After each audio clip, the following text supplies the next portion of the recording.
Hey guys, it's your girl Alicia, aka Geek XX Chic, and we're back with another reaction to The Walking Dead World Beyond. We are now at episode 8, which is called The Sky Above is a Graveyard. Or just The Sky is a Graveyard. The Sky is a Graveyard. I got a little poetical with that one, so sorry.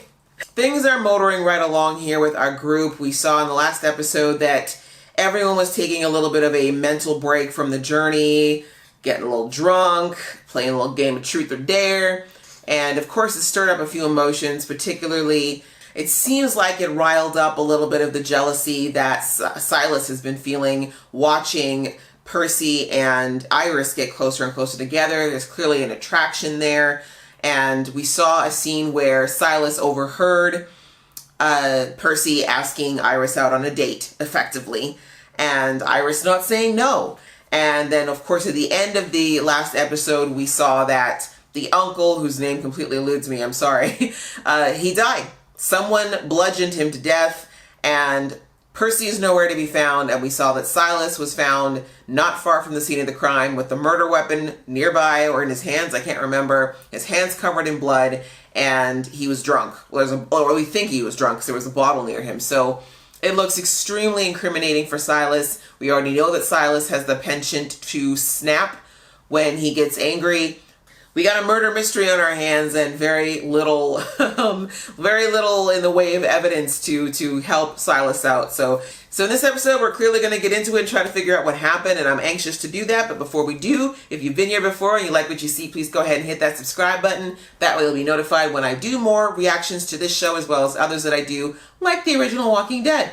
All right, with that out of the way, guys, let's get into the episode right about now. Why is everything so dark in this show? Always. But why would Silas attack the people who are trying to help us? Well, I think I know why. I was about to say, is someone gonna say it out loud? It wasn't my business. But it is now. So what? They're drawings. They're Iris's drawings. They're mine. You just had a little crush / stalker obsession. No need to jump to conclusions. Ooh, this camera angle though. You about to spiral into his deep, dark mind. Oh, damn, he's still alive? I mean, is he okay? Wow, your dad had a lot of nerve pushing around a kid that size.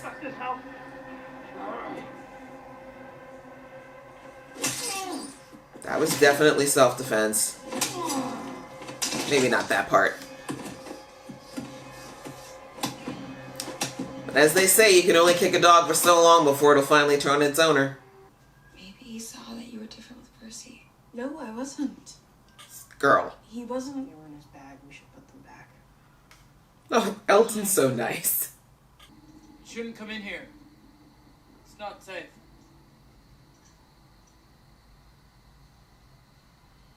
I'm not safe. He says in the smallest, mousiest voice ever, I'm not. Silas, maybe tomorrow He's not hearing a word you're we saying. can get down to the bazaar and you can pick out a gift for your mom.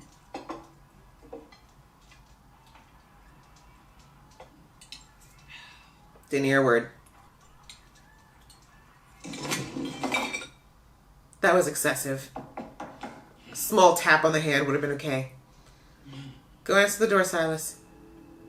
The man's still alive. Go while he's still alive. Right now it's just aggravated assault. You wait much longer, it's going to be murder. Is Iris okay? Maybe not the right question to ask right now, but I guess you don't know. One of my friends is dead.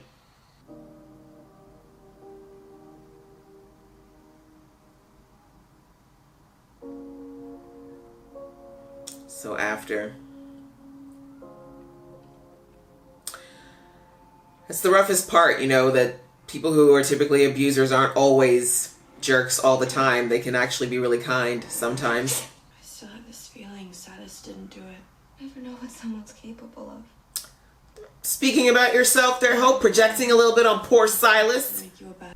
Dad? You in there? There. Hello? Oh, flashback. Where's his mother? Now that I think about it.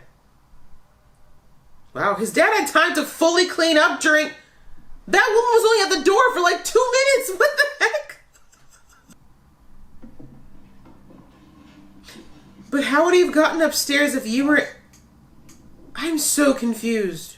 Even if Silas is guilty, he deserves our help. That's what family does. So you just forgive him? Let him get away with murder? This is not about you, Hope. I didn't mean to hurt you. Just wanted you to stop. Please. Yeah, he's gone. He's gone. Knew it. It's like, let me love you. Let me love you. But how did he get upstairs? I'm so confused. What? Mind the stairs, Silas. Mind the stairs, boo. You have to love the irony of the fact that he actually accidentally killed his dad, but now doesn't have it in him to put him down as a walker. What kind of concerts was his dad going to where you laid on the floor? I mean, I suppose if a mosh pit went wrong, that's kind of how it ended up, but... Alright.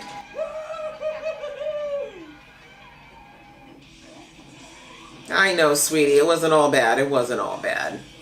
Oh, look at him going to his happy place. Bless him.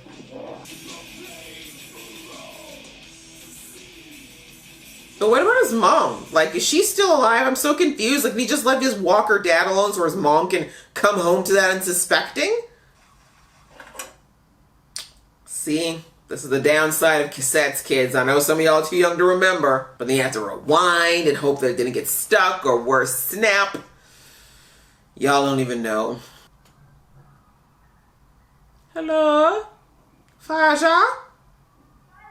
You forget your mama? Idiot. Yeah, I was like, you forgot, didn't you? So your mom died because of you.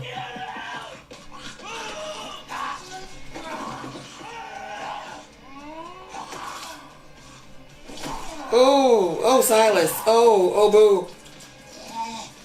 Oh, honey bear.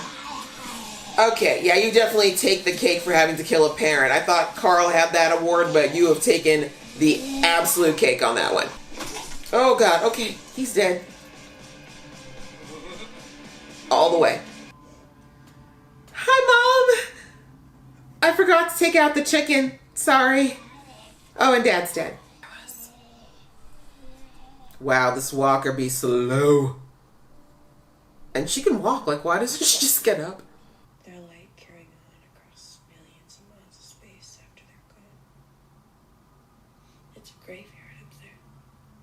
Ah, the title. The stars that you're looking at up there, they're very much alive. Okay, you took all the poetry out of that, Elton. Thank you, Captain Obvious. Whew, finally a daytime shot. Wait.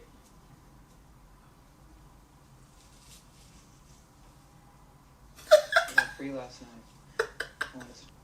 He's like, anyways, these cute little I didn't want to. strings. I'll never forget you.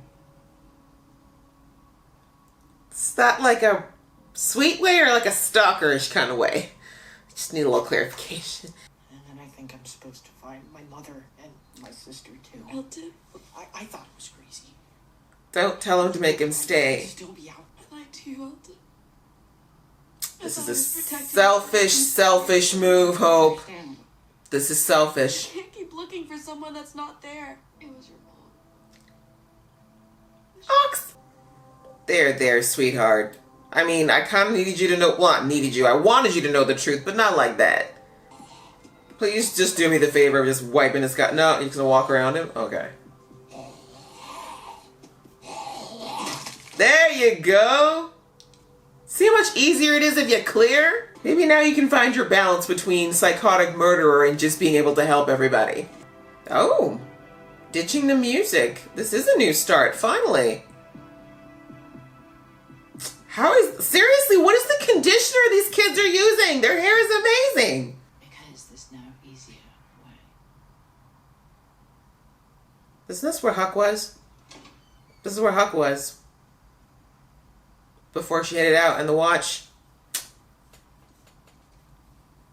Was I right? I knew I was right! Knew it! What about the asset? The asset's safe. And you? I'm fine. Yeah. What's the asset? Is this Dad's? So next time you won't be late. Is that her mother?